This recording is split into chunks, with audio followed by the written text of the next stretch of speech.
All right, so welcome everyone. It is with deep gratitude and great pleasure that we are all here for today's Soul Sovereignty Series event.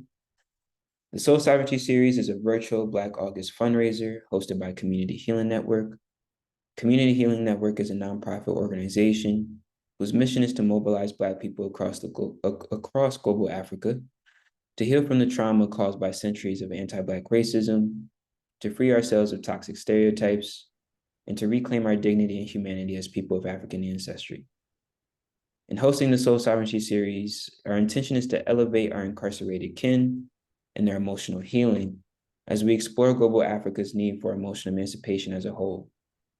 Our goal is to raise $5,000 for the third and fourth round of emotional emancipation circles at Pendleton Correctional Facility in Pendleton, Indiana. Emotional emancipation circles are self-help support groups designed to help heal and end the trauma caused by anti-Black racism, the centuries-old lie of white superiority and Black inferiority. As the search for more sustainable revenue continues, we would like to thank everyone here and all of our supporters as a whole for their presence, energy, and contributions as we've eclipsed 27% of our fundraising goal, and I think we might have reached 30 in the last 24 hours. As I said, I'm truly honored and excited for today's first event, our Soul Solidarity panel. This panel discussion features esteemed healers on the front lines of incarceration and social justice as a whole. Before we begin, I'll transition into the Sawubona meditation. And if folks can let me know if they hear the Sawubona meditation, and if not, if they're having any trouble, as we settle into this space and relax our nervous systems and become united.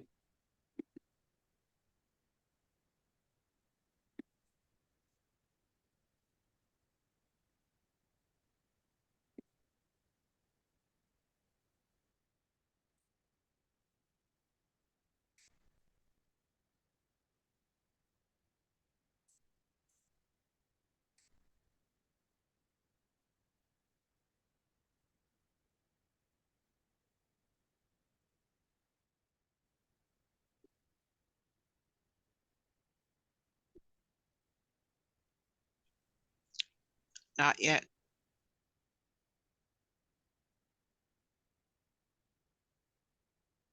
Thank you, Prophet.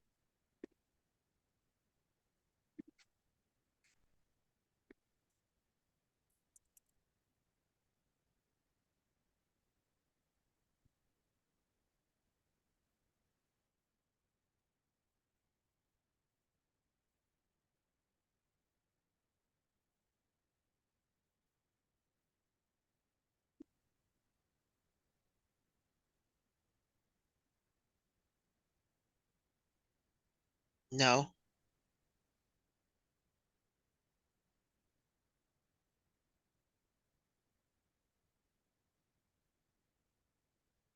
Thank y'all for being patient with me.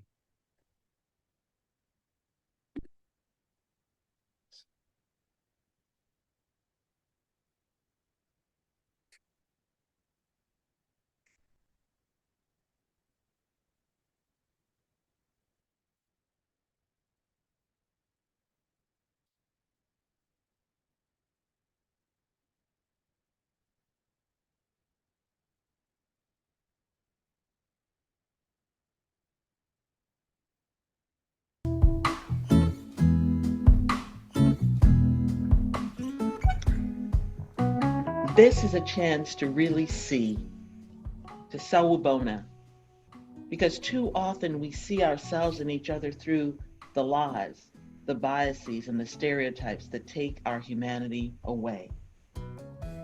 This is an invitation to Sawubona, to see beneath, behind, and beyond appearances, to see, hear, and feel.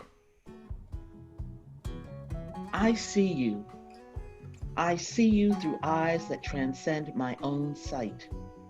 I see you beneath superficial impressions, beneath stereotypes, projections, and expectations, beneath ego and reputation. I see you beyond your conditions and circumstances. I see you behind the walls you have put up and the masks you have put on. I see your humanity and your humanness. I see your divinity, the radiance of who you really are. I see you at your best, manifesting your greatest purpose and your soul's calling. I see the soul of who you are. I see you. I hear you. I hear you through ears tuned into the whisperings of soul and spirit. I hear you beneath what you say, beneath the words you use and the language you speak. I hear you behind what has been silenced and hidden. I hear you beyond what I want to hear. I hear your truth, the truth of your lived experience.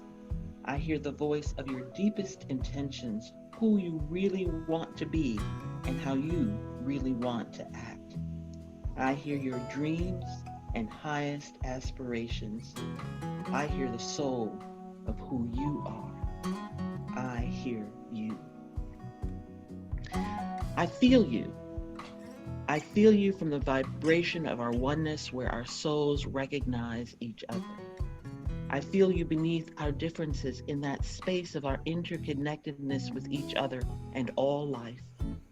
I feel you behind the visible and invisible barriers that separate us. I feel you beyond any mental, emotional, or soul bondage. I feel your freedom and your liberation. I feel the power of your ancestors flowing through you over generations, across space and across time. I feel your rhythm, your unique expression and energy in the world. I feel your vulnerability and your victories, your struggles and your strengths, your tears and your triumphs, your regrets and your risings. I feel the love within you. I feel your heart. I feel the soul of who you are. I feel you.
Ashe.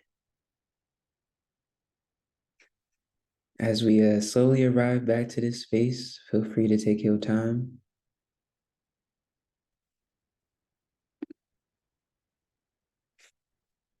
That was the Sawabona meditation written by Dr. Sherry Harrell, recited by our founder and president emerita, Enola G. Aird.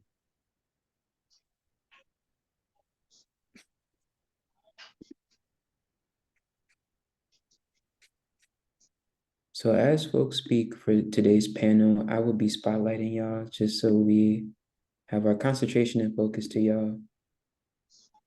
And real excited for y'all to introduce yourselves. So if you feel a raised hand is necessary, please feel free to do that. But we'll just go around the panel and we'll introduce ourselves. By the way, I'm Jabari Lane, today's moderator. I've been forgetting a little bit to introduce myself before each event, but I'm the Development Associate at Community Healing Network, also a certified emotional emancipation circle facilitator. And as you introduce yourselves, please share where your people are from and who you are accountable to.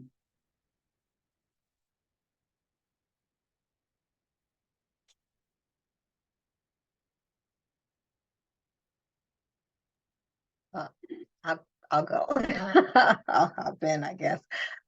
Greetings, family. It's great to see all of you. My name is Dr. Monique Swift Muhammad. I've also picked up two other names along the way. Fatumata, I received in Gambia, a naming ceremony, and Ashole, that I recently received in going through a rites of passage. So I'd like to kind of lift the spirit of those names as well. But who am I? I am the daughter of Roger Swift and Linda Swift. I'm the granddaughter of Dandridge and Ruth Green, and JB and Teresa Treadwell. And my people are from Virginia and Arkansas, respectively. But I was born in New York, in Staten Island, specifically. If anybody knows anything about Staten Island, it's a special place. But I currently live in New Jersey, and both New Jersey and New York are lands that were stolen from the Lenape people. So I want to take a moment to recognize that. And I have, I guess, some indirect heritage with the Lenape people through the Choctaw Nation. And I have ancestors who are in the Choctaw Nation, and their homeland is more in the southern states of this country. But in terms of responding to this question, I find this content is relevant because these are the people to whom I'm most accountable, right? Specifically, those people whose blood that I carry, whose pain that I carry, whose hopes and dreams that I carry, I'm specifically accountable to them. But also, I have to recognize that our African traditional wisdom does teach us as well of Ubuntu, right? That I am because we are. So I would also want to include that in general, I'm accountable to all of my people. So that's me. Thank you.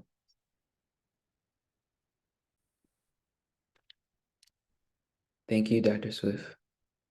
I guess I'll go next. My name is Roxane Blanchard Johnson. I currently live in Bowie, Maryland. I'm originally from Washington, D.C., born and raised. My people come from Virginia, North Carolina, and South Carolina. So we call DC up south, right? I've been able to trace some of my ancestry back to West Africa, namely Cameroon, Nigeria, Togo, and Ghana. I am a healer. I also have a background as a seminarian, formerly pastor in a Christian tradition. I see myself as responsible to all that I interact with because as a servant, my responsibility is to help someone, not to harm anyone. And so that means that everybody that I see in a therapeutic relationship, as well as those that I just encounter as my neighbors and my friends. Above all, I have a deep, deep accountability to my family, my mother, my father, and all those who got me to where I am. And I hear my ancestors talking to me often. And a lot of times they tell me that I don't have to do the stuff that's already been done, just to continue the work. And I see myself as an abolitionist, which is why I'm very passionate about carceral work as well, because ain't nobody free until we all free. And that includes our brothers and sisters who find themselves behind the walls, who are sometimes forgotten. But we know statistically, there's like maybe 5 million people in jail right now, or under some kind of penal supervision. And disproportionately, people who are melanated, who look like me, make up a majority of those people. And so we have a responsibility. I believe we have a responsibility as healers to ensure that they receive healing as well. With that, I'm complete. Nice. I guess I'll go. It's a pleasure to be here. My name is Stacy Borden. I am a formerly incarcerated woman who came out of prison in 2010 with the promise to come back and get the sisters out. And so I had no idea how I was going to do it. I just know that they saved my life in the prison. The prison didn't do none of us any good. You know, the women raised me in that environment, and I really kept my promise. And 13 years later, I have been fighting for their rights and bringing them out of that prison, and developed a program, a 10-bed reentry program for them to come to that has full services, wraparound services, including a lot of mental health assistance and trauma-informed care, and a lot of resources educationally and workforce development. Everything that you need to get back into your family and community is what we do. We do a lot of community rights and fights for the community. We fought. I built a really, really good team. I'm grateful for the team that said they love the work we do. That is really doing the fight. Boston is rocking them. I mean, I'm from Boston. My family is from Jamaica and Cayman Islands. And, you know, I have the spirit of my people in this house and at home. We deal with a lot of our African ancestors. A lot of our team is from Nigeria. And we mean business about knocking these carceral systems down. And so a lot of that work is happening. A lot of the system in Boston is really starting to see. We have a woman governor for the first time in history, and she's really starting to do pardons. She did 9 pardons in the first 2 months she's been in office. And so we're like, we got to do better. We got to do a lot of clemencies. We got to do a lot of commutations. We got a lot of no building new prisons. We're on that turf. I have been a part of the fabulous organization, the National Council for Incarcerated and Formerly Incarcerated Women and Girls. My mentor, Andrea Dames, who is a straight radical abolitionist who says, you know, we're not building no more prisons for our children. And so we've been able to not build any prisons in Massachusetts in the past 5 years. And we're asking them on the moratorium bill to not build for the next 5 years so we can continue to do the community work that we do. And what that means is we really bring some of our formerly incarcerated individuals, not just the women, but men too, to a level of less harm and no going back into cages, and really getting them to a point where they're getting their minds in order, really building their self-esteem, dealing with their trauma. A lot of our people have been dealing with a lot of sexual harm, sexual abuse, childhood sexual abuse, men and women. And so it's time to talk about it. And so that's really the work that we do here in Boston, and growing with these organizations. We're getting a lot of our formerly incarcerated people on the ground. We're building their organizations because it's got to be continual to turn around and reimagine what our community should be, that our ancestors have been saying for a long time, what we should be doing for our community. And, you know, they're not going to save us. The system is not going to save us. So we must do that. So it's an honor to be here. I'm looking forward to this discussion.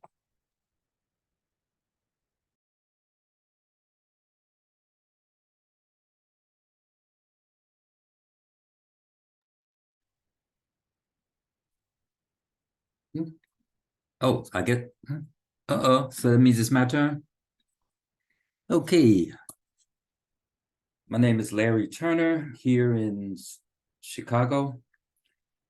My people are from Arkansas and Chicago, and my aunt is doing a family tree since most of the seniors have made their transition, and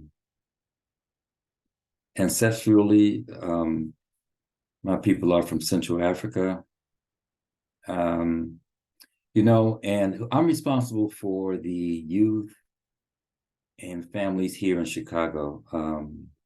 I used to travel and go to different emergencies all over, you know, like Hurricane Katrina and Haitian earthquake,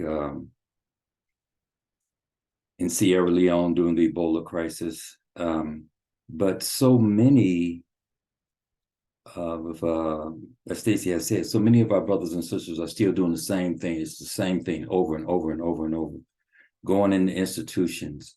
You know, Enola, and let me paraphrase, she said, we are breaking away from the master's hold on us. She didn't say it exactly like that, more eloquent, you know.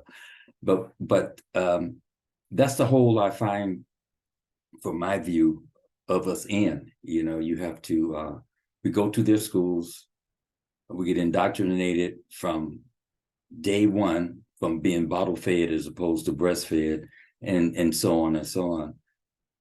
And then we come out and we have to have some spiritual revelation to realize what has happened to us. And Community Healing Network has put together a very powerful program. You know, and you know, I was listening to what Stacey was saying, but you know, I find that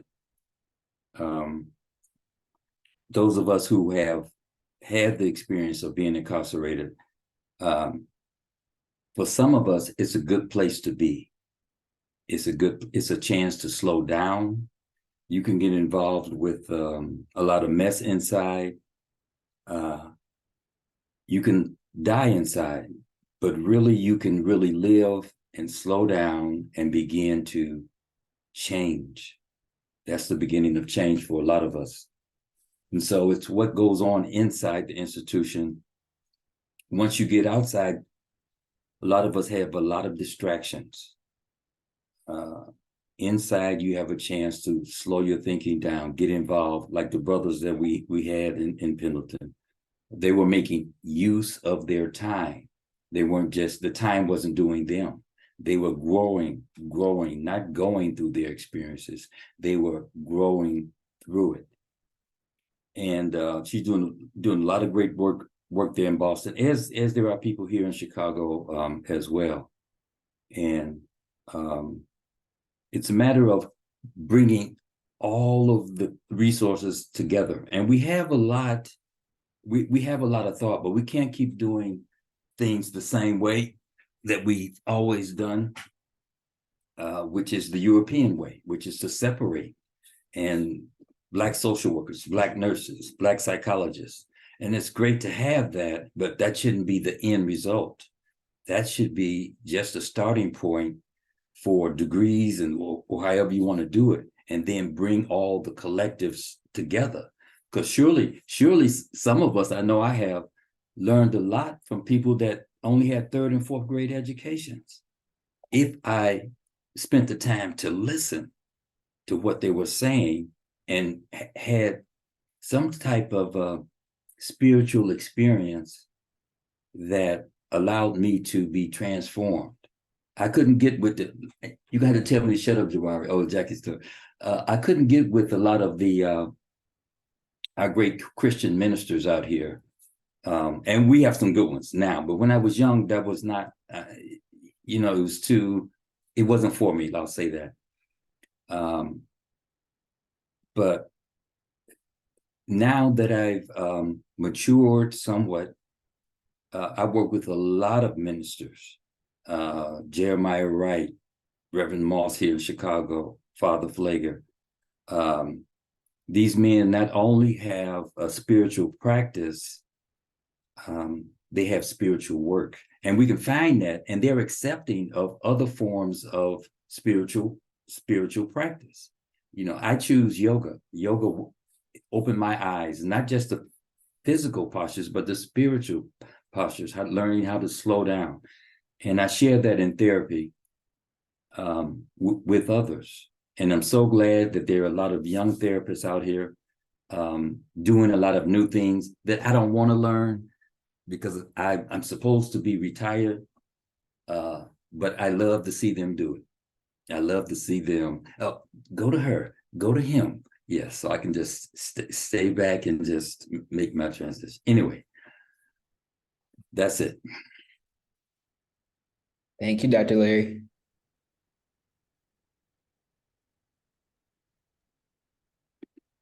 I guess that leaves me. Hello, Yeah. family. My name is Jackie. I'm calling in now. I'm joining you from stolen lands that are now called Philadelphia. So I'm a Philly girl. I am also a healer. I am a licensed therapist here. Also founder of Sankofa Healing Studio. That really centers Black mental health and wellness, but moreover, Black joy. Where are my people from? My people are from so many different places. More immediately, people are from Philadelphia, very deep roots in Nashville, North Carolina, a little town there, and a lot of other southern spaces, as well as all the places that my people, as so many of us, it was stolen from us. We don't have all the straight information, which is some of the conversation that we're having here today about so where are we from and what has been done to us. And speaking of that, and then with that, also my matriarchal line is from the Akan people. So really wanting to acknowledge and sit with that for myself. Who am I accountable to? I am accountable to all of those who have come before me, whose shoulders I have stood on. I could not have been here. It would not have been possible through all the atrocities that our people have been through. I wouldn't be able to be here today without them. I'm here because of them. So I'm accountable to them. I am accountable to my family here that have gathered, whether you're on a panel or not, right? We are all here together, so accountable to them. I'm accountable to my children, to my immediate family, to my extended family, and to the people that I support. So yeah, I am accountable to my peoples.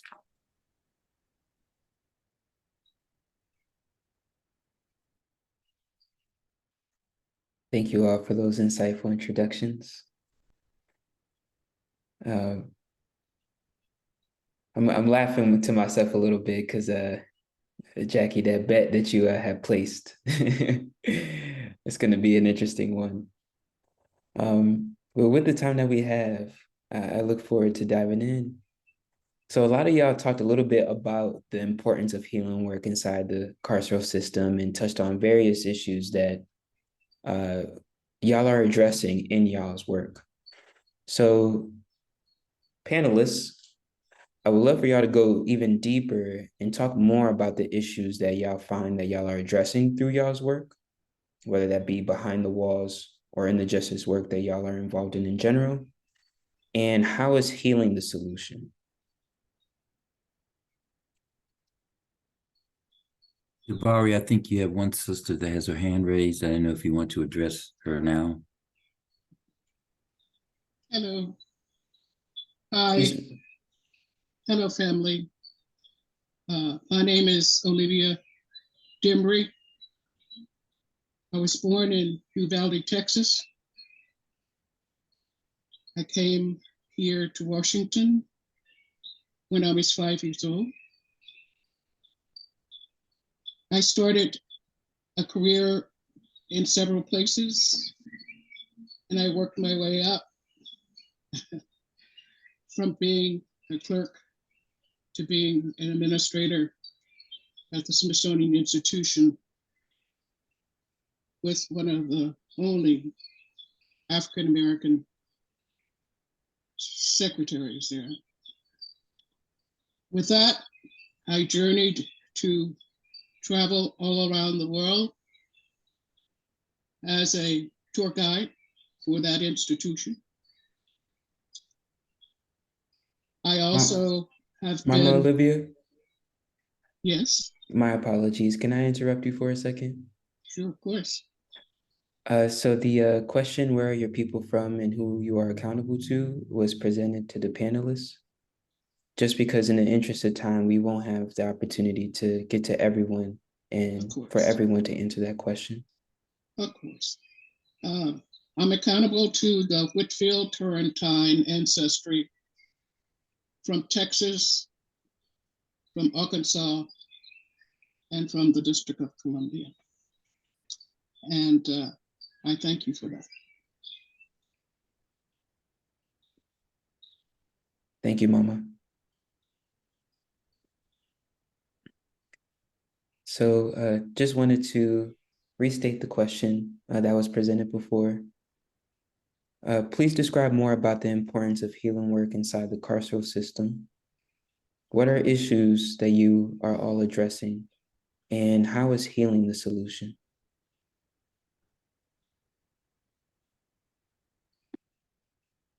I kind of want to touch on that, and I kind of want to say to Mr. Turner, as much as I really appreciate that there are times that I thought that I should have been in prison, not so much to be punished, but because I had time to really kind of think. But there was no resolution. There was no solution. There was no resources every time I got out. My history of going back and forth was because I suffered from trauma. Early childhood sexual trauma and a rape at 18 that led me into drug addiction. And that's kind of what we're dealing with our people, right? From the history, generational and historical trauma that we act out. They often say hurt people, and now we're at the point of saying, no, we need to start healing people so they can heal people, right? And so I think that we should be creating some community healing centers for people that the prison thinks or the system thinks we should be punished for. And we're saying enough is enough. We know the disproportionate amount of Black and brown people who are sitting in cages. Racial discriminatory practices is what we need to continue to deal with and confront it. When I sit on these round tables with the criminal justice system, a lot of these judges, in their eyes and in their world, they don't think they're practicing these racial discriminatory practices when people are in front of them. But they don't often give an individual that point of time to even ask them what's wrong. What could they be helped with? What do you need? They never seem to think that they should do that. There's a human being standing in front of you. And so when I'm sitting at the round table, I must call them out, but I study them. Because in their world, they also mature and grow. And you cannot never stay the same. There's always change, especially when you're dealing with people in the carceral system. There's often adaptation to change, just almost instant. We are often transported over here, sent us over there, transported to another state, sitting in the feds. Like, you got to adapt to this type of atmosphere. Now, if we consider the prison system and think we're healing, I don't know about most of you, but the prisons I know and the women that I deal with, even across the country, have dealt with traumatic experiences in the prison. So you're dealing with traumatic experiences before you go in, then you're sent into an unnatural, violent environment. We don't even talk about what happens with the correctional guards. Can you imagine stomping somebody, breaking their back, a woman in Lowell prison in Florida, paralyzing her, then you go home and eat dinner with your children? Like, what do you think that that's natural? We don't talk about that enough. And these are the things, as a clinician and trying to heal some of our sisters coming out of those type of environments, it's not easy. Never mind the fact that we're dealing with the system that really separates us and our children. You have mothers that are over here from Brazil and Dominican Republic, and if you don't have nobody to take your child, in the state of Massachusetts, that child is going up for adoption after 2.5 years. And then you have to come out and, like, my God, because I may have held a gun for somebody, because I may have thought I was doing well to feed my family, selling drugs or trafficking or whatever the charge is. You took my kid and adopted that kid, and I don't even know where my kid is. Closed adoption. I mean, you know, we could go on with a lot of these topics, but this is what the carceral system, the judiciary system does. And until we can get people in the right seats legislatively and start changing some things, the indoctrinated thought of you did the crime, you should do the time type thought, the same antiquated behaviors and thought processes that must change. Because guess what? There's no solution.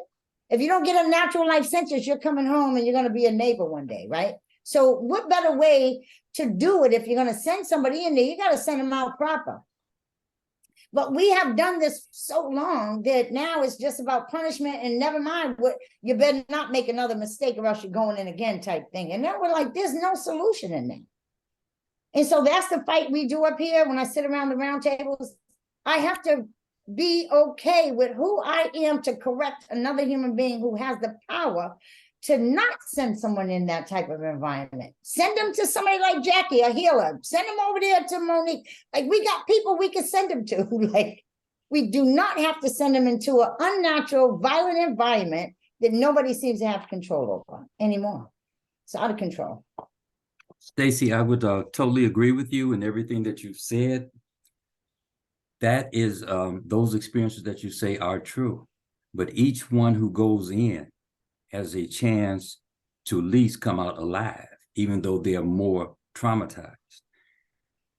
Prison does also things when there are people out here acting like wild beasts, like just totally drugged out and shooting and doing different things. The distraction of sending them to a therapist may not go. They're not going. And the truth is that our people will continue to go into these institutions. So glad that you have a program and that there are programs that they're developing all the time. But prison also gives you a time to reflect, for spiritual guidance, if you're going to be there.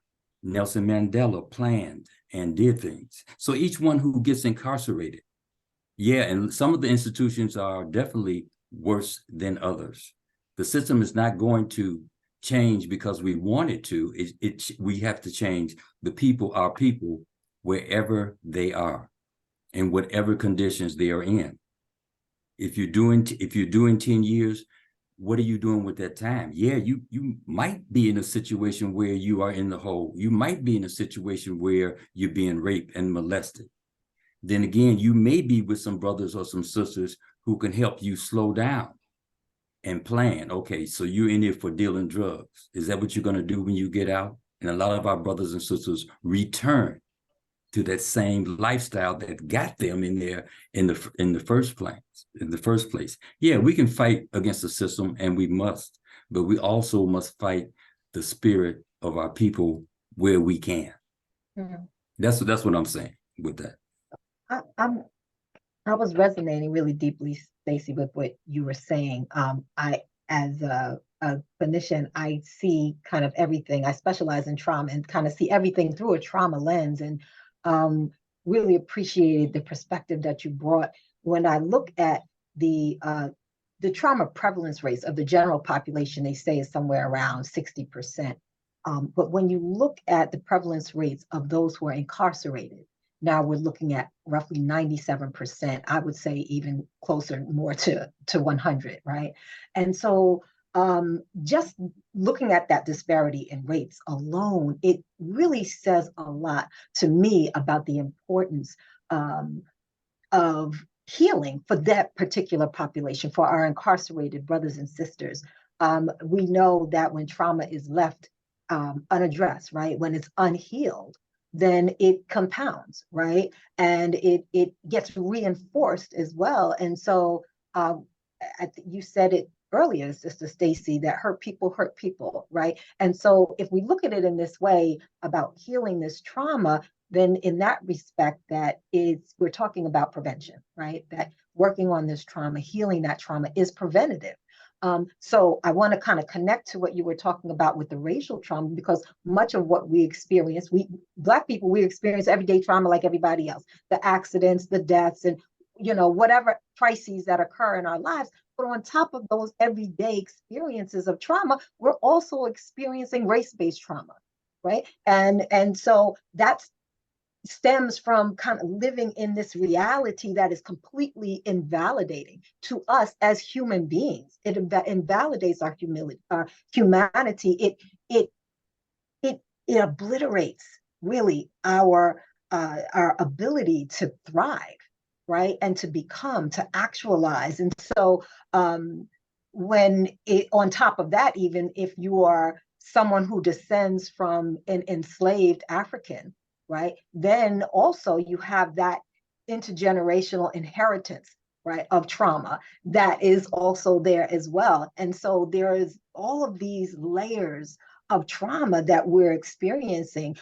There's also the trauma from internalization of white supremacy, right, and Black inferiority, that lie that we are bombarded with, the messaging of that constantly. So that's there also, and that really kind of, it tears us up from the inside out. And so there's all these experiences, all of these layers of trauma that we're experiencing that kind of leaves us,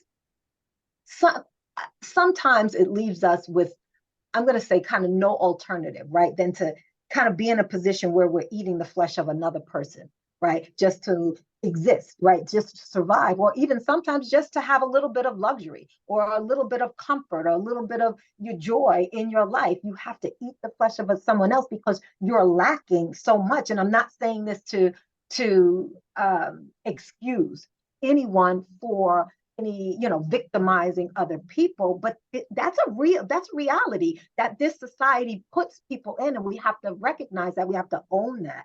And so all the trauma from living under this condition of white supremacy, it pulls us away from who we are, right? So many of us, we lack the proper knowledge of who we are because of that. And so that, I'd say, has to be core to the healing work that we do, right?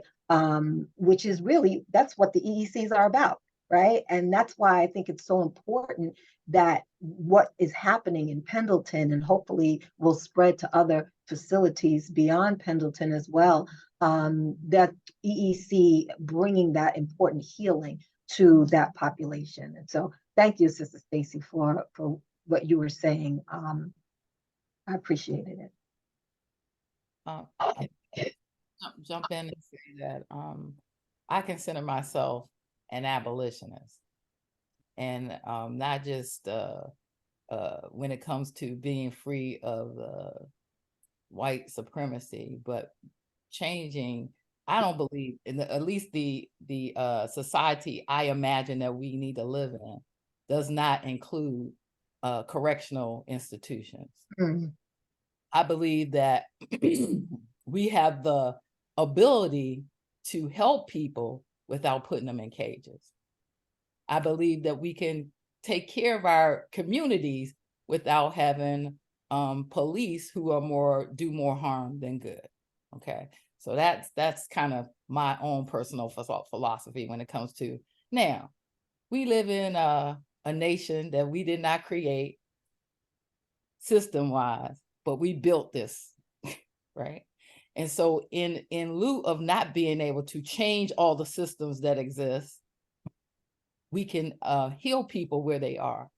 That doesn't mean there's not such thing as persistent traumatic stress disorder, because it certainly is, right? But we can help them by giving them tools and techniques to help them in the environment they find themselves in, and hopefully help them heal to a point where they can start to then manage some of those emotions that cause them to maybe have a lot of difficulty in the place that they find themselves in. So I believe that wholeheartedly. And the kind of issues, believe it or not, like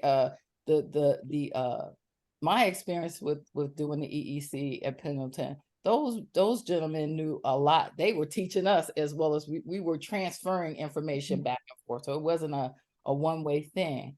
And what they look for is they want more information, they want to experience all this information and this healing so that they can regain the power that these systems are very keen on taking away from them. And what the brother said yesterday, he said, and what he was saying was resonating with me so well. He said, you know, the reason that a lot of us find ourselves in these positions is because we won't stop resisting. Because let's face it, there's two sets of systems, one for I call them mutants, and one for the rest of us. Mm. And the one for the rest of us ends up getting us mass incarcerated.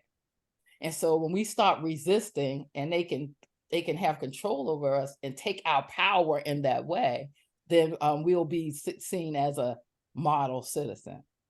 Well, you never really complete your sentence in a lot of ways. When you get back in the community, you still have all these things over top of you. You're not able to vote. You can't live in public housing sometimes. You're not able to get grants to go to school, simple things like that. So when does your sentence ever really end? I'm just posing the question on that part.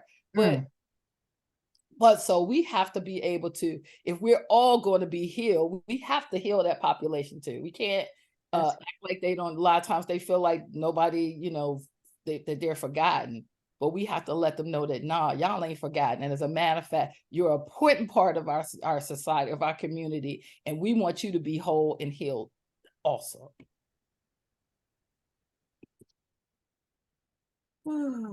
So many thoughts. I think this is, maybe I make it more simple than it needs to be, but I think it's really a simple conversation around what do we consider the carceral system? So for me, as someone, I am an activist before I'm a therapist, and I try to tell people, make no mistake, I see it as structural oppression, and I see it as slavery by another name. And when we call the carceral system what it is, then there's a way for us to be able to navigate and have conversations around it. Now, I do believe that in some cases, this space that happened to be the carceral system saved people's lives. You know, for there are so many that I talked to that it did have kind of that period of time where they were able to reflect. But I also want to note, so it's an and both, I also want to note that that wasn't an intention of the carceral system. That happened to be a byproduct. So if the conversation is around, are they helpful or harmful? They're made to be harmful. There's some byproducts that could happen, but also understanding, and for me as well, really believing that that's not what it was intended for. I've been going in and working with folks who are caught up in this system since 2017. And I think one of the things is if we even look at the languaging. So when we're talking about some of the issues that we're addressing, some of the issues is a language. It's not a us versus them. It's not those folks. It's not that group. It's not that population. They are us. We are them.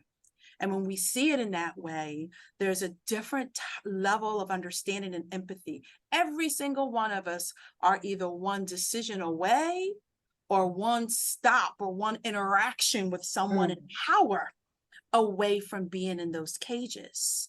So it's not a separation. These are us. These are our people. When I see them, I see me. There isn't, like I said, there's not the them and us.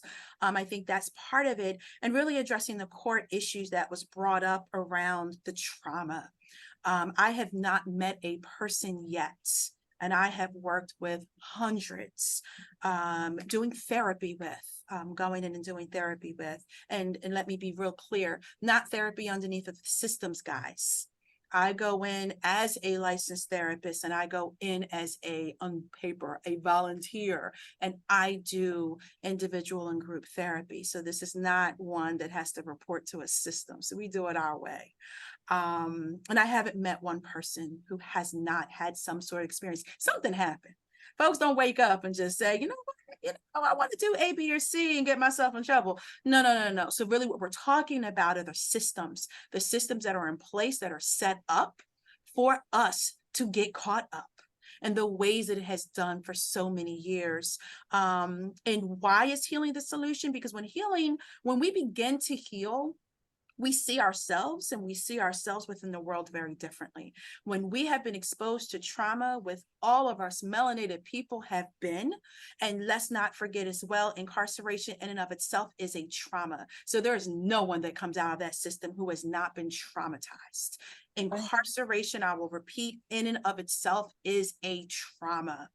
And when we start to have these conversations about why healing is so important, when I've experienced trauma, I see myself very differently. I see the world differently. I see the world as a very unsafe space, a space that is not meant for me, a space that I am isolated and separated from. When healing occurs, healing is different. Healing, I start to see joy. I start to see love. I start to be able to not just love others, but to even receive love from others, because we don't always talk about that. People that are caught up in these systems have been harmed in so many different ways. And a form of protection is to close myself. When I close myself, I can't hear anything that you say, because why? You are part of the problem. You are also out to get me. I can't hear you. But when I begin to have spaces that are created, that I can heal, that I can be myself, that I can actually be who my best version of myself is intended to be, I see myself in you very differently. It's the same as with us within the diaspora. As long as we see each other as enemies, we won't be able to move forward. It is no different. Carceral systems do the same. We cannot move forward because it divides us. Healing allows us to come together in love. Go ahead, sis.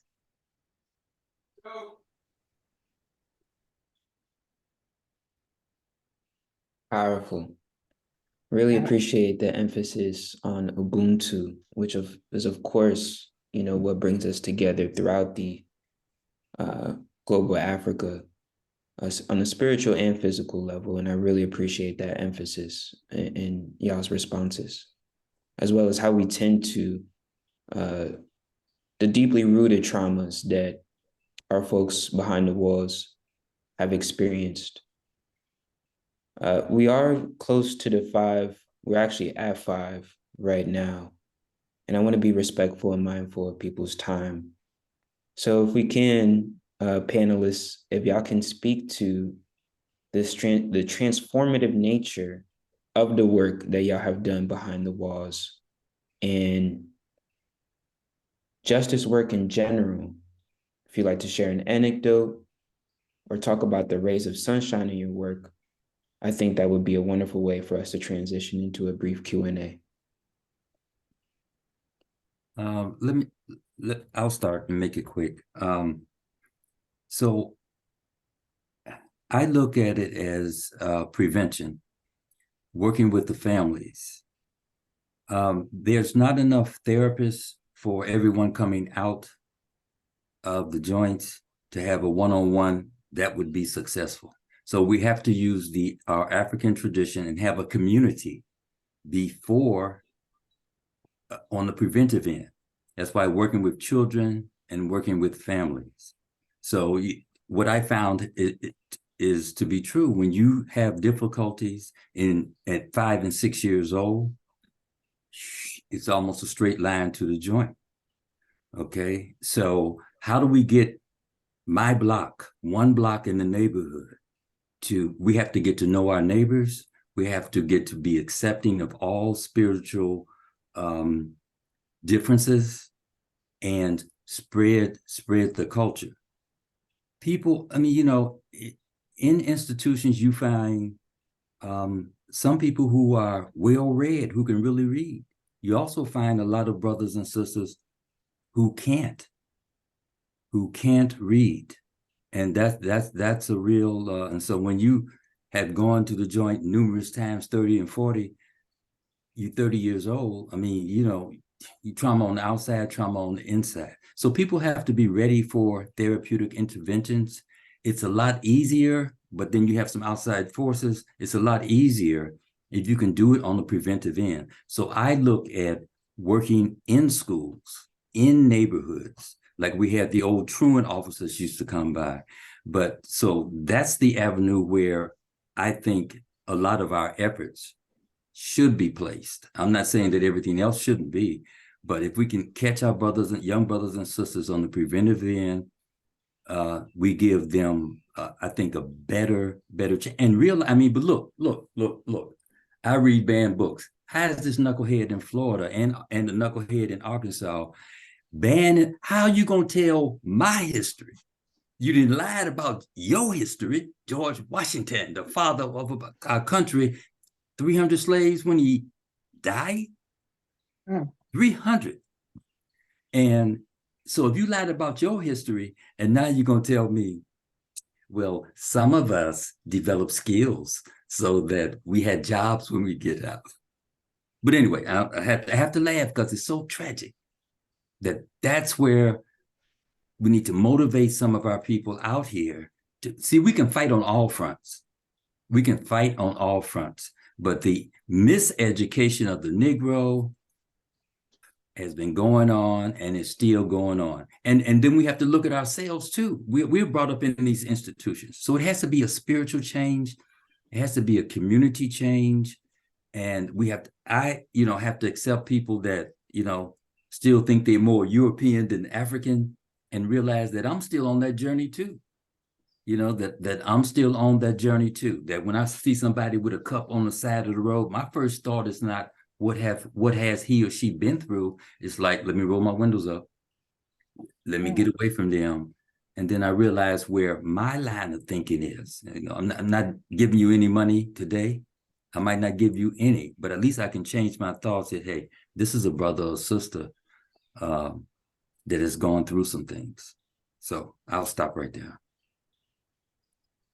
I kind of want to dive in. I'm excited to share that the first time in history, at least here in Boston, we created allies with the commissioner of the prisons, with the executive office of public safety, who is over the DLC, over state police, over,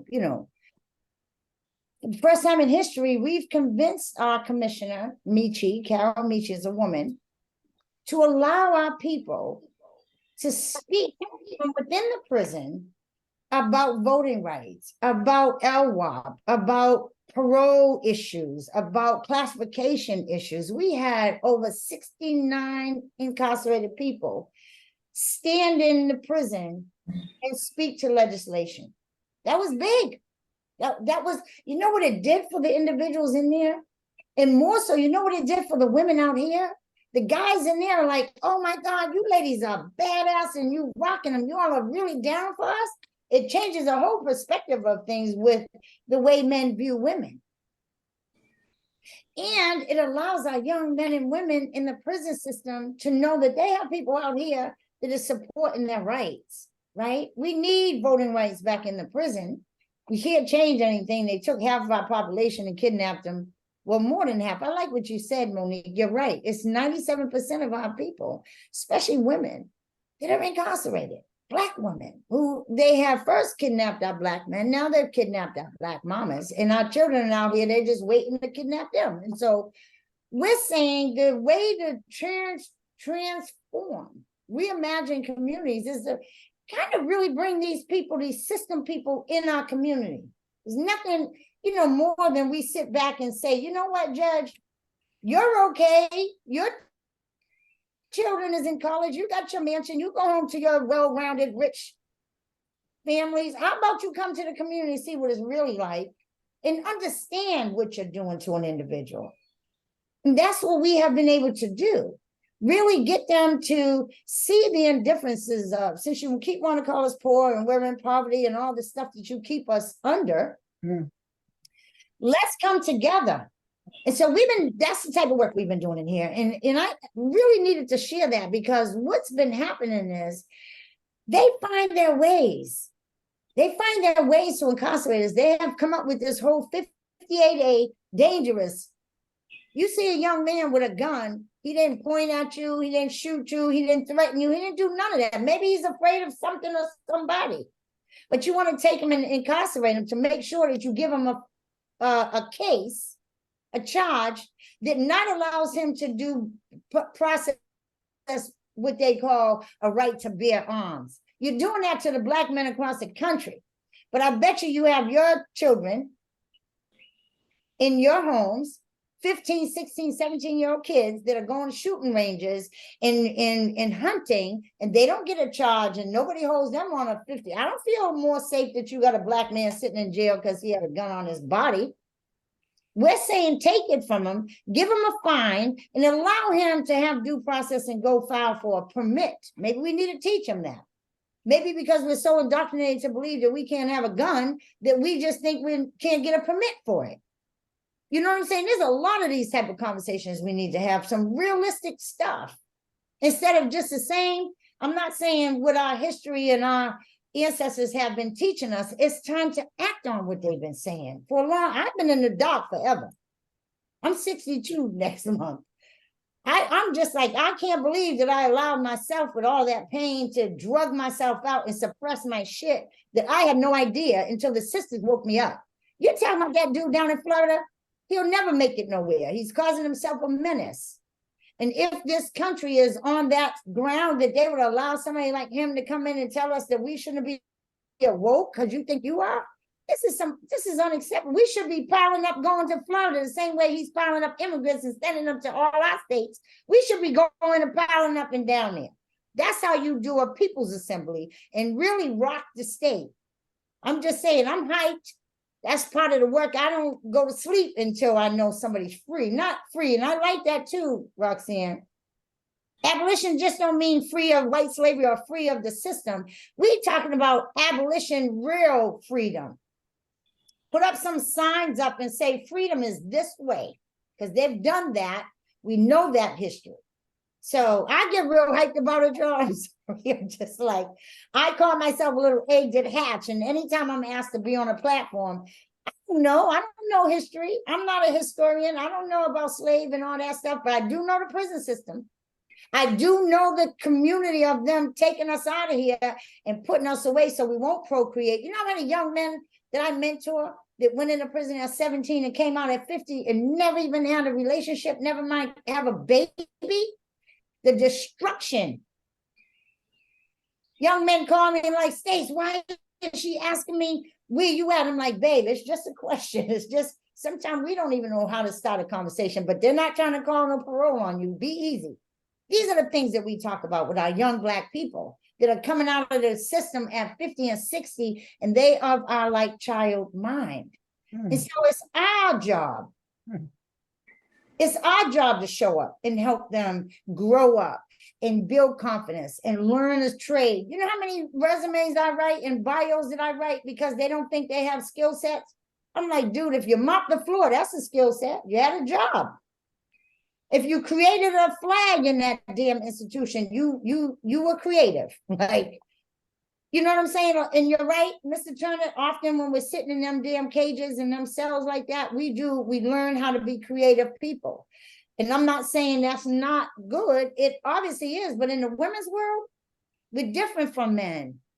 The prisons don't allow women to have the same rights as males. Males are a stronger image. That's the way the belief system has always been.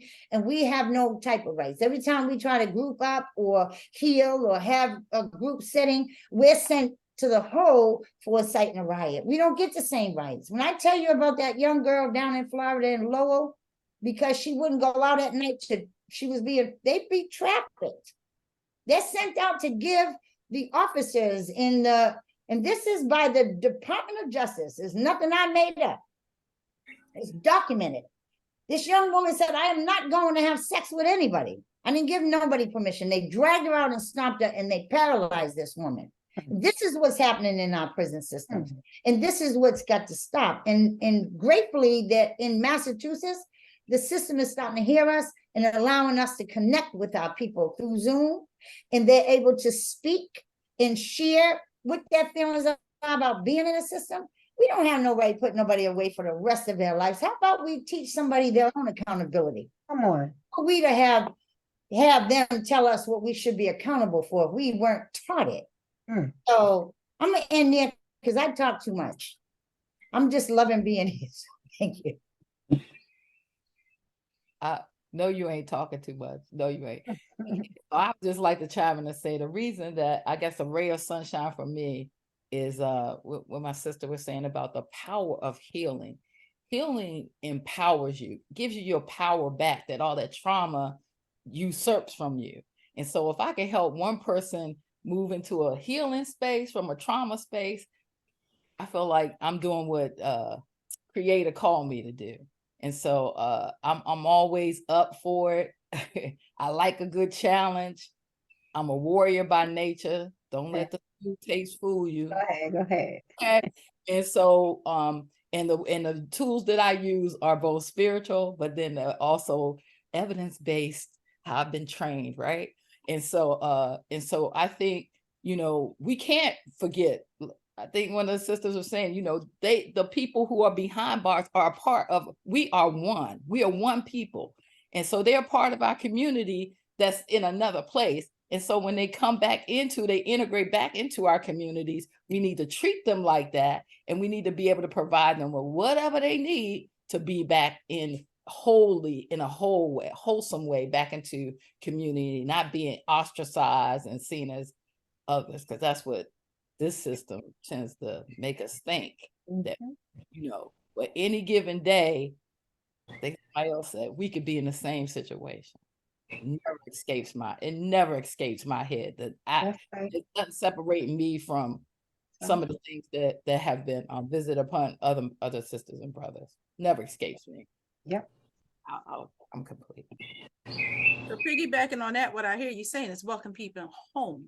Welcome them home, right? This idea, super quick. So one, in case people aren't familiar, the fastest growing group right now of incarcerated are Black women of birthing age. So, just a little thing to throw in, that's a whole nother conversation, because if you control the Black woman and her body, then you control the population that comes from it. So just that, but thinking about the rays of joy and sunshine and the work. Remember going in, especially like during COVID when things were really, really bleak. And I asked the women and I said, listen, is what I'm doing helpful? What do you need me to do? And what a woman said, and I'll never forget, she looked at me and she said, Jackie, just keep showing up.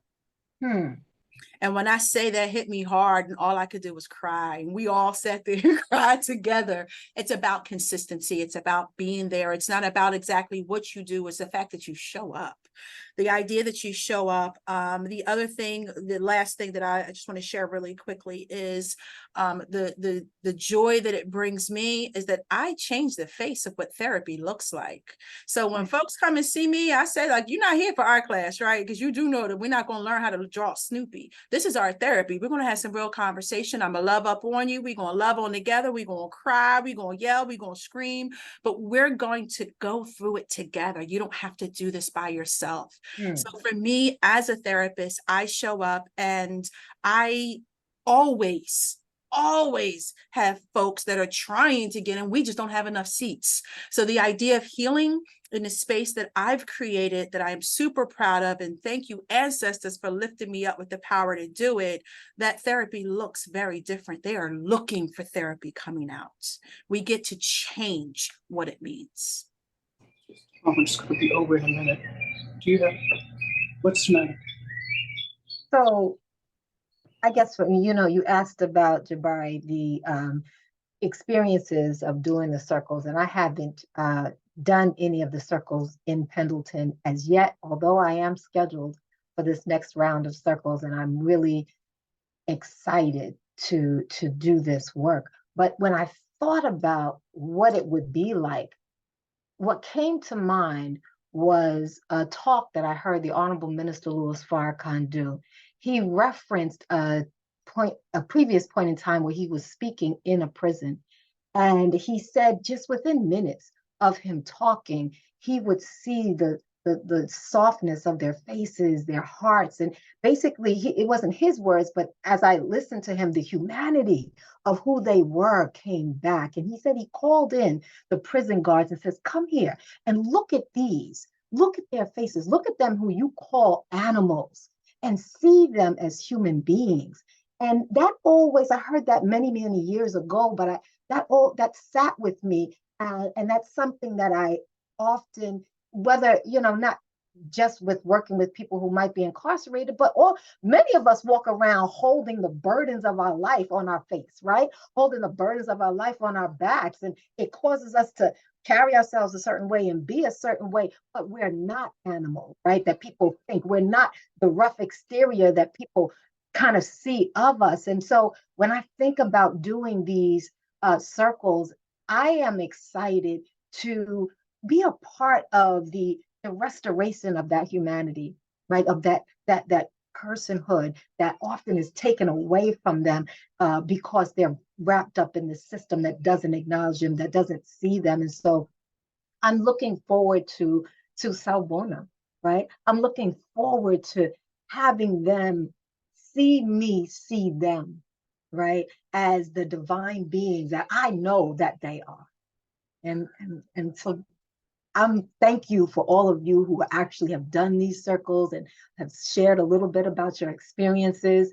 I am so looking forward to and appreciate you for what you've done. I'm sure you've done the same in terms of giving them their humanity. So that's it for me. I am complete. Thank you all. That was a wonderful way to conclude this panel. Please, folks, if you can, shower affirmations, give the panelists a round of applause. Is it over?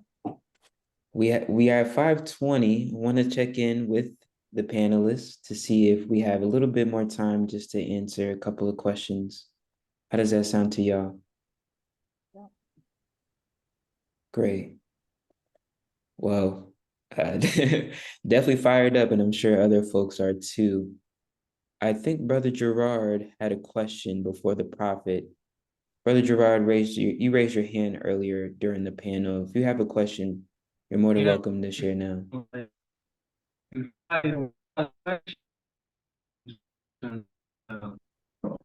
Brother Gerard, we can't hear you. Oh, can't you hear me? Now it's better. Mute. He's on mute. But he's still talking. Yeah, you were coming in me? and out. That we heard you now. Yeah. Oh. All right. Yeah, I was saying that not a question, but a contribution to the information that my people are sharing. Because I'm joining from Africa, more precisely Benin Republic. And what you guys going through, what you suffering from, I mean, the racism, the discrimination that Black people suffering from in America, it is worse here because in Africa, the mind washing has been completed. Mm-hmm. So our people don't have any idea of what discrimination is because the Europeans already succeeded in washing their mind, their brain, and they think that Europe or America is paradise. So the only way to change things here is to consider the kids. And that is what I've decided me to do for 8 years now, because after my graduation from high school, I realized that there was no space given to African history, African culture. I took literature, for example, but what we learned at school was how America became the first army in the world, how Japanese or Chinese did this or that, and you learn nothing about Africa. So after my graduation from high school, I said, this cannot continue. every educational system should consider our social-cultural environment to realities. So I created a Saturday school. You know, here everybody wants to speak European languages, learn French, English. So me, I am in a French-speaking country. So I created an English club, and automatically the kids join. They take English for free. But when they join, I teach them Pan-Africanism. We share videos of shooting in America, how Black people are treated, to wake them up, because here we don't know anything about racism. We don't know about what you guys are going through, the shooting, the ill-treated maltreatance that they're giving to our people in America. We have no idea about that. And the second side I'm working on is the spiritual side, because our people, you guys who are working for the mental revolution, some decided to come back to the motherland to reconnect to their ancestry. Some want to practice our traditional religion, our forefathers' belief. But unfortunately, you will be bribed again. It's not bribed, you will be scammed. Yeah, that is the word I was looking for. So there's confusion. Like, how come someone sold? I mean, our people were sold, and you are descendant of those people. Today, you want to reconnect to the root, and you come and your own people scammed you because they don't know about what you're going through. They don't know why you really come into Africa to practice our spirituality. They don't know that it is your stuff. They don't know the history. For them, you coming from Africa, America, then you have dollars, and that's what we want. So I've decided to shed light on the reality, how spirituality is truly organized, how voodoo spirituality really works. So those are things I'm working on. And I can see when I listen to all of you, I realized that I could not believe that people, many people like me, are doing the same work and even better organized than what I'm doing here. So I'm very pleased to be among you here. That's just what I wanted to share with you. Thank you, my brother. Let me say a quick comment on that. That is why what I believe, true spirituality transcends, and that we are created in love. Whatever you want to call it, from an African perspective, from a Christian perspective, if you can see beyond your limitations, you really have a good chance. And the European has done his job very well. Very well. And so one of the things that I do whenever I'm at the continent, my first part of what I go to hospitals, I go to educational institutions, and I go to jails to see how the situations are there in Sierra Leone and Liberia. Yeah, jail conditions are very, very, very bad there. But there are some people, some Africans there who are like yourself, Zura, who are doing the work there. You see them, it's the same work. Whichever piece of the European you choose to break off, and he needs to be broke off in a lot of different ways. And I won't curse on this presentation. Thank you. Thank y'all so much for that exchange. Prophet, please share. Okay, and I know our time is short, and yet I'm really full, but I'm really grateful to be here and all that was shared.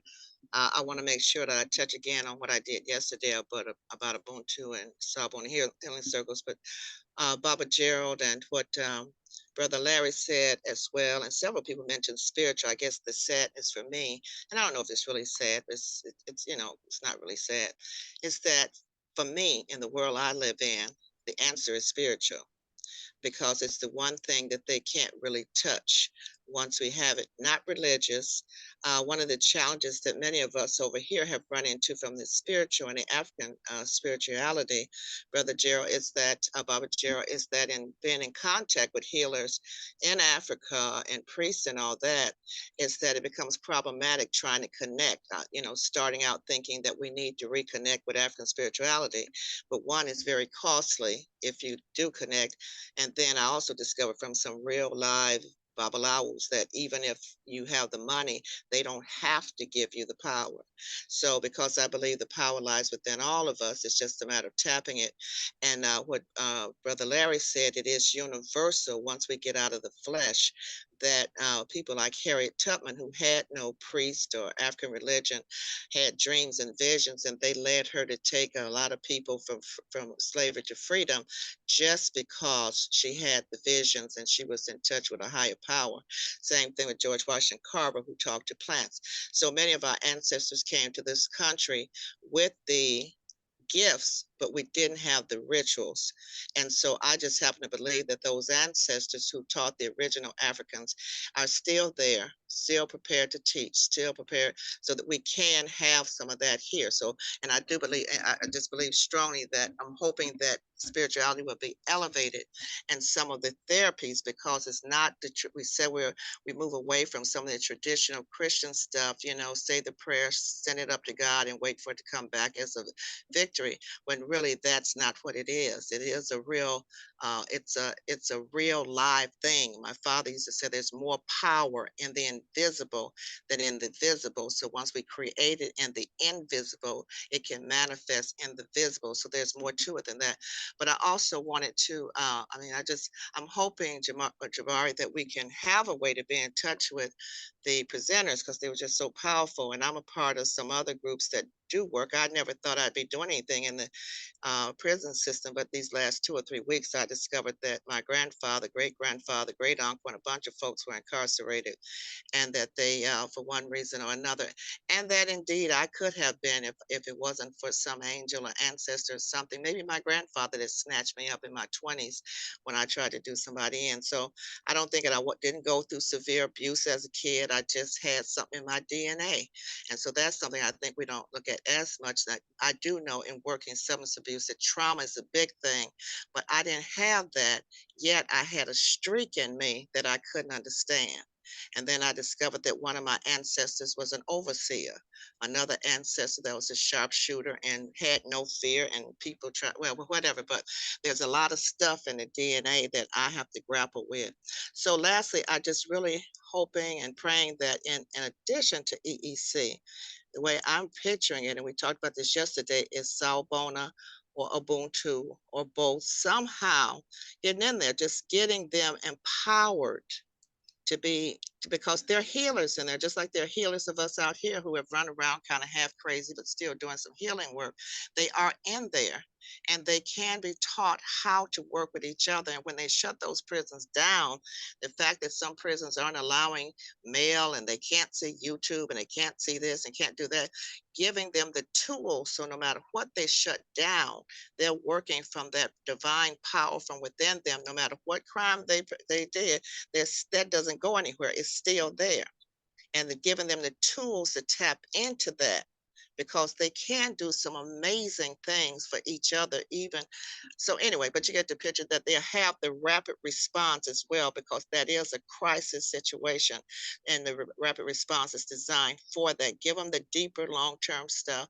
But and if at all possible, I would like to be a part of helping them come into their beingness as a healer, not to come as a healer, but to help them resurrect the healer within them. That's what I'd like to be a part of. And I'm done.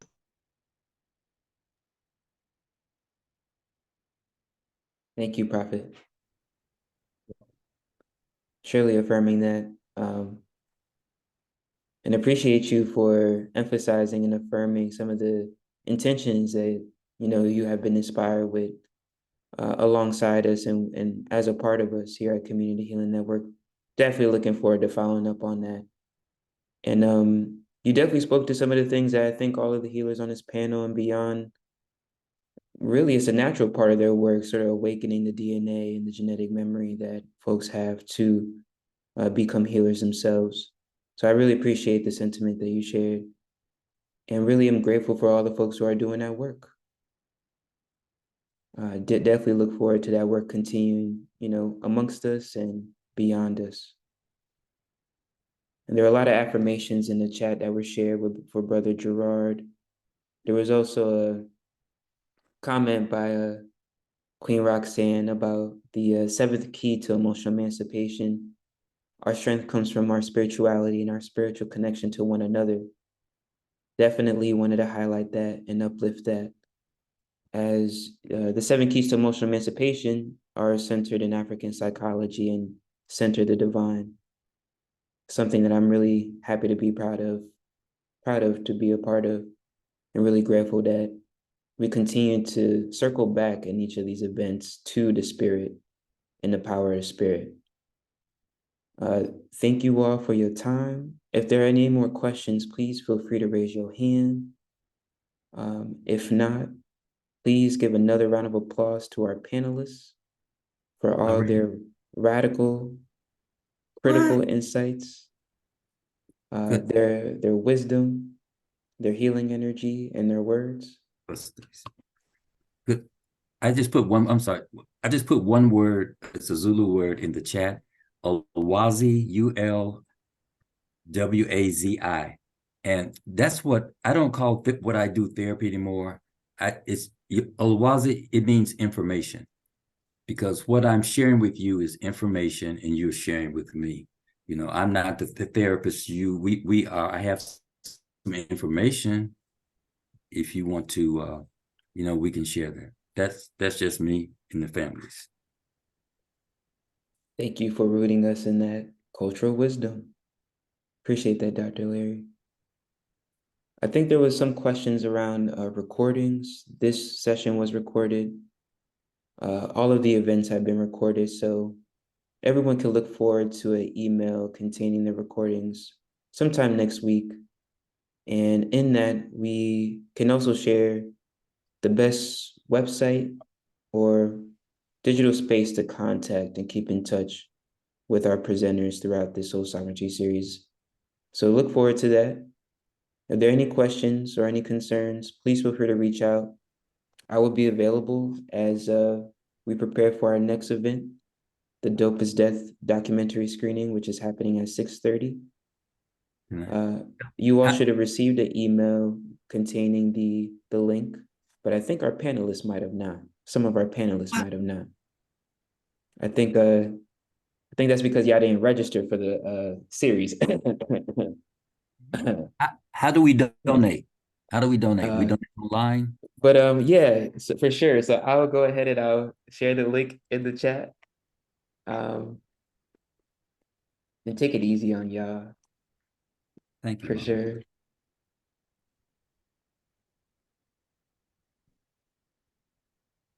Really quick for Baba Gerald, well, you'll hook us all up so that I have a recommendation for a group that you might become a part of. It's an international group, and there are, of course, healers and people all over the globe that are doing different things that would connect you with even more of your peers. So Jabari would get us all connected somehow. Absolutely. I just shared the link to register and to donate in the chat. And for the panelists or for the folks who haven't registered yet and y'all would like to attend the documentary screening, please register.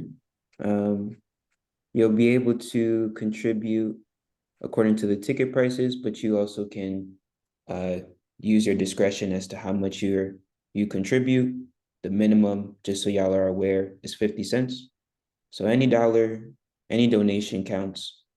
I think we're about 30% of our fundraising goal. And so all of that will go to the 3rd and 4th rounds of emotional emancipation circles at Pendleton. So if there are any other questions though, or any concerns around the registration, feel free to reach out, and we look forward to seeing you all soon.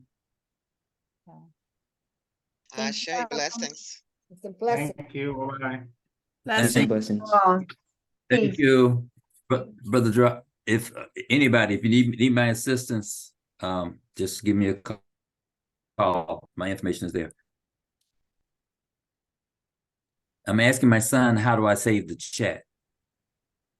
So once the recording finishes, it'll also include the chat too. So that's something that you'll be able to access once the recordings are sent out. But if you want to take a moment to share contact information and do all those things, feel free to do so. I'll stick around and y'all can coordinate.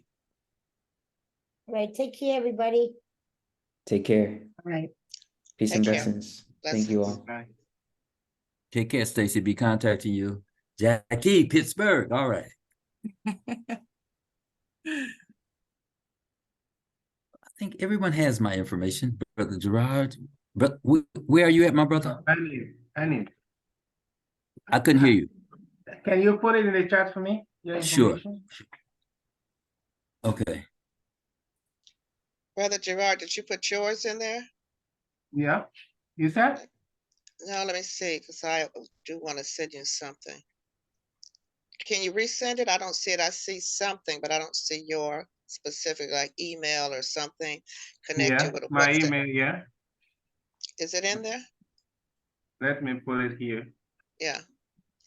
And if you're on WhatsApp, if you can put your WhatsApp information, Yeah. then I can send you some. All right.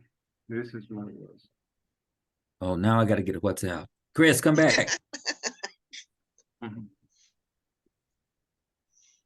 Oh, Peace and blessings, everyone. Peace Peace and and blessings. blessings. All right, Jackie. And Jackie, you have a website or something? I don't know if I saw. Yes, actually I can put that in as well. It's sankofahealingstudio.org. We're a nonprofit group practice here in Philly. Are you familiar with Kimba Smith and her story?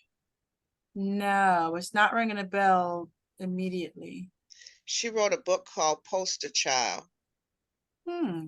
She was arrested and charged with all the crimes, drug crimes that her boyfriend had, and given 26 years in prison, and took a lot to get out, but she's also working with but I just like with everybody. Okay, so I have that for Brother Gerard. Is it I'll Gerard? definitely look into that book. Yeah. Gerard, I put my email and my web up there.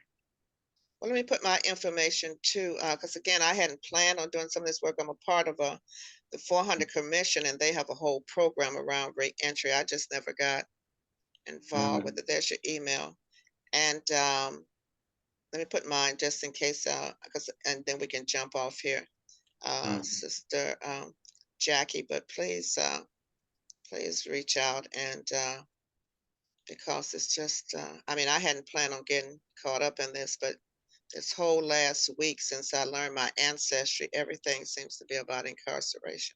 So, Oh, did I? I put mine in there, I think. yeah, and Brother Larry, you should have mine. My phone, I got a new phone. You have a new phone number? I have the same phone number, but my new phone did not transfer all of my phone numbers. So if you have my number and text me, I used to have yours, so you had mine. Yeah. Then if you Let's do see. that, then see if you have it. Otherwise, I can put it in. I'm trying to copy right now and save everybody's, because I can't save the chat from my phone. So I'm just trying to get Brother, is it Gerard or Gerald, Brother? Yeah, Gerard. Yeah. I have 816-812-6435. If you send me a text, and I'll have that. And then I have who else do I have here? So Sister Jackie, did you put yours in there real quick? Yes. Okay, Yes, I did. let me Yep. grab So there it's it is. sankofahealingstudio.org. And then for my email, it's just Jackie@sankofahealingstudio.org. Okay, I got everybody's everything. Okay. Can I have Thank you. Prophet's WhatsApp? That's what? Your WhatsApp, any contact, yeah. Oh, WhatsApp. Okay, let me send. Okay. And Brother Gerald, did you put your WhatsApp in there? Yeah. That's the plus 229 96. But Jabbar, you said I'll get this. It is in the, I put it in the chat. Yeah, there are a lot. As you well know, there are a lot of folks on WhatsApp, and so there's just some. Let's see, what's my number? So I'll stop talking for a minute. Hold on a second. There it is. My WhatsApp is my regular number. So you're out of the country, right, Brother Gerard? Yes. Baba? Okay, am so definitely it would have to be on WhatsApp. Okay. All right. I think that's everything for me. Thank you so much, Jabari. You have these conversations, but you see, we as Black folks, we got a lot of stuff, after party stuff to do. So, but this was And so powerful, you all. I don't know, just like my yeah. life feel like it's shifting this last 2 weeks. So blessings to everyone. Blessings to you, Prophet. Sure. Blessings. And Gerard, are you working with any children? Yeah, of secondary school from age 11 to 23. Okay. Because I'm meeting with a psychologist in Ethiopia. He's working with some children in Eritrea with disabilities. You got to meet him. He's All right. because we're going to be doing some testing over there. Mm-hmm. Okay. All right, Gerard. I know you have to go turn on your movie that you didn't invite us to. Okay. Go right ahead. And for there's someone who does, I'm gonna send out a link to you, Jabbar. I don't know if you can send out or not to everybody, but there's someone we met last week in Virginia that does scuba diving to find slave ships. You know him? Oh, diving with purpose. Yes. Yeah. Do you know him? What He would be presented doing at the conference. Yes. Did he present? Okay, well then he presented last week as well and did the whole libation thing. Well, he'll be doing a Zoom Saturday, so I'll send the link out for anyone who Perfect. missed that. I'll send it to you. Very What powerful. What time? I'm not sure. That's sort of poor on my part. He was on a Monday Zoom. I was on 6 Zooms on Monday, so he was on one, but he was in Virginia with us because Virginia is the first landing of the first enslaved Africans. So we went to the cemetery. They're actually building a monument there. And just real quick, everybody's gone, but we were able to engage the designers who were doing some things. The recording is still on, but anyway, it looks like they have the door of no return in Angola. The coordinates of that door of no return, they're lining it up with what we're calling a portal in Virginia, so that there'll be a healing space hopefully created that connects people directly from that coordination or whatever. We'll know if they do what we suggested. So anyway, yeah, people don't often talk about the Congo, even though it was the beginning. So well, that's the thing. But being able to get that, just what you're saying, people don't know it. I didn't know about Angola. Everybody talks about Ghana, and there's someone with doors from the Ghanaian forts. There's someone in California who actually have doors from those forts because they wanted to, whoever company wanted to put new doors on the slave dungeon, and so they threw those on a junk pile to be burned, and somebody rescued them, and they're now in California. So there's a lot of stuff. But yeah, the Congo, I'd like to know more about that, because now Angola becomes a key focal point when we know there's a door of no return in Nigeria. They're all over the place. So anyway, all right. Yeah, I could talk plenty about that, but we'll definitely have that conversation at another time. Okay. Bye-bye. Peace.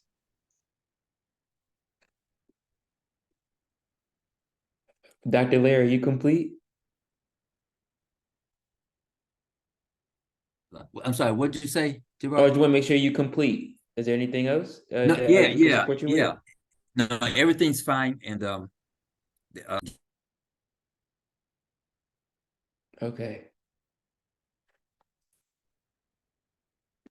I said Jackie's going to Pittsburgh, so that's fine. All right, I'll see you guys. Take care. You too. Peace. Okay. Bye. Okay,